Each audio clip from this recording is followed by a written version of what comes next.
अरे मला लेट घ्यायचा, घेऊ दे ना बाबा. काय झालं का? Everything all right? आई बरी आहे ना? त्यांना काय धाड भरलीये? कसं बोलतेस? सॉरी, मला तसं म्हणायचं नव्हतं, रागात होते. नाही ठीक आहे, पण आई बरी आहे. मग तुला बरं नाही आहे का? आपण डॉक्टरांकडे जाऊया ना. मी बरी आहे.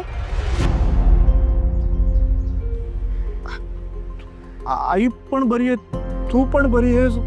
अगं मग एवढे फोन करून बोलवून का घेतलास? म्हणजे काय झालंय? प्रिया 48 मिस कॉल दिलेस तू मला. प्रिया यार, एक संडे मिळतो मला, मित्रांबरोबर क्रिकेटच खेळत होतो आणि किती पॅनिक झालं माहितीये. तातडीनं निघालो, 2 सिग्नल जम्प केले. पण माझा नंबर येत होता, माझी बॅटिंग येणार होती, बॅटिंग सोडून आलो ग मी. वा, म्हणजे तुला माझ्यापेक्षा क्रिकेट महत्वाचं आहे. जरा घरी वेळ दिलास तर कळेल घरी काय चाललंय ते. अगं, मला तसं म्हणायचं नव्हतं. बरं घरी काय झालंय घरी? अच्छा, ही बॅग माळावरनं काढायची होती का म्हणून? आणि ही बॅग काय टाकायला निघालीस तू? अगं चांगली बॅग आहे ही. टाकायची? नाही टाकायची नाही. नाही, पण मग ही बॅग घेऊन निघालीस कुठे तू? मी घरी चाललीये.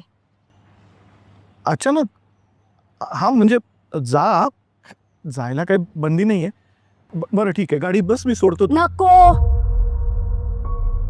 बरं ठीक आहे, आत्ता तू चिडली आहेस, पण मी किती 5-6 दिवसांनी घ्यायला येऊ का तुला? मी माहेरी चाललीये. हा? कायमची. प्रिया ऐक ना, ऐक. तू काय बोलतेस कळतंय का तुला? हो. अगं पण एवढं असं काय झालं की तू घर सोडून चाललीस? आलं माझ्या लक्षात. मी इथून पुढे क्रिकेट खेळायला जाणार नाही. हा, मी मित्रांना भेटणार नाही, संपूर्ण वेळ तुला देईन, घरात सुद्धा लक्ष देईन. मग तर झालं. अरे प्रॉब्लेम तुझा नाहीच आहे, प्रॉब्लेम सासूबाईंचा आहे. दिवसभर हे कर ते कर, तुला हे जमत नाही ते नाही जमत. अरे कंटाळलीये मी सगळ्या गोष्टींना. ऐक, तू आधी शांत हो.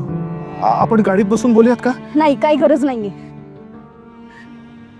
प्रिया ऐक ना, गोविलकर काका इथेच बघतायत.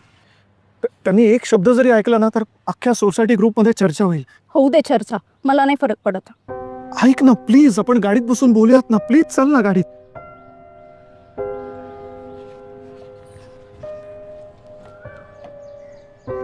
उघडशील? हा, आता मला सांग, एवढं काय झालंय? अरे काय सांगू तुला, तू दिवसभर घरात नसतोस, मी आणि सासूबाई आम्ही दोघीच असतो. मग त्या सुट्टात प्रिया हे कर प्रिया ते कर. मला ना लिटरली मोलकरी नसल्यासारखं फील येतो. हे बघ प्रिया, मी समजू शकतो, पण म्हणून या त्रासाची शिक्षा तू मला का देतेस? तू मला सोडून का चाललीस? कारण मी तुला इतके दिवस इवन कालपर्यंत सांगत आले की आपण वेगळे राहूया, पण नाही, तुला माझं ऐकायचंच नाहीये. मग भोग आपल्या कर्माची फळं. प्रिया, हे शक्य नाही. मी तुला या आधी सुद्धा बऱ्याचदा सांगितलंय, तू दुसरं काही माग मी ऐकीन, पण मी आईपासून वेगळं राहणार नाही. मी तुला लग्नाआधी सुद्धा हेच सांगितलं होतं. मी आईला एकटं नाही सोडू शकत. तेव्हा तू हे सगळं ऍक्सेप्ट केलंस. आपल्या अफेअर बद्दल जेव्हा मी आईला सांगितलं, तुला सून करून घेण्यासाठी केवढा आनंद झाला होता तिला. प्रिया, तुला सगळंच माहिती आहे. माझे वडील वारल्यानंतर आईने किती मेहनत करून मला मोठं केलंय ग. मग आता अचानक ह्या सगळ्या गोष्टी कुठून आल्या? असं का वागतेस? अरे पण मी काय म्हणतोय ते नीट ऐकून घे. संसार म्हटला की भांड्याला भांडं लागतच, हो की नाही? पण म्हणून कोणी संसार तोडतं का? अरे मला सगळं मान्य आहे तुझं, पण लग्नाआधी मी तुझ्याकडे येत होते तेव्हा असं कधीच नव्हतं. तेव्हा असं नव्हतं ना. तू लग्नाआधी माझ्या आईला काय म्हणायचीस? आई. आणि आता काय म्हणतेस? सासूबाई. There you are. हाच फरक आहे ना. तू जेव्हा माझ्या आईला सासूबाई म्हणतेस तेव्हा ती सून म्हणून तुझ्याकडून अपेक्षा ठेवणारच. पण हेच जेव्हा तू आई हाक मारतेस तेव्हा तू तिची मुलगी होतेस आणि आई आपल्या मुलीकडून कसल्याच अपेक्षा ठेवत नाही. पटतंय का तुला? आय एम सॉरी ह्या सगळ्यासाठी. तुला सॉरी म्हणायचंच असेल तर आईला सॉरी म्हण.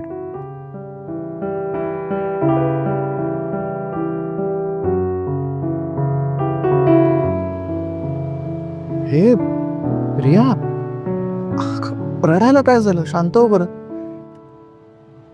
नाही रे, मी नेहमीच चुकीचं वागत आलीये. वेडी आहेस का तू? काही काय, माझं आणि आईचं जेव्हा भांडण होतं तेव्हा तूच तर मध्यस्थी करायचीस. कितीतरी वेळा आईची बाजू घेऊन माझ्याशी भांडलीस तू, हो की नाही? सगळं नीट होईल, मी आईशी बोलतो. तू नको काळजी करूस. बरं, तू नेहमी कंप्लेंट करत असतेस की मी तुला कुठे बाहेर घेऊन जात नाही. आज मस्त लॉंग ड्राईव्हला जाऊया आणि मग बाहेर जेवूनच घरी येऊया, ठीक आहे?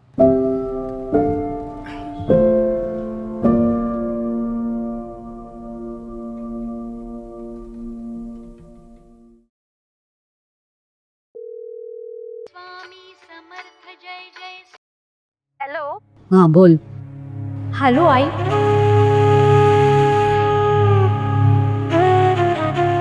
बोल बाळा.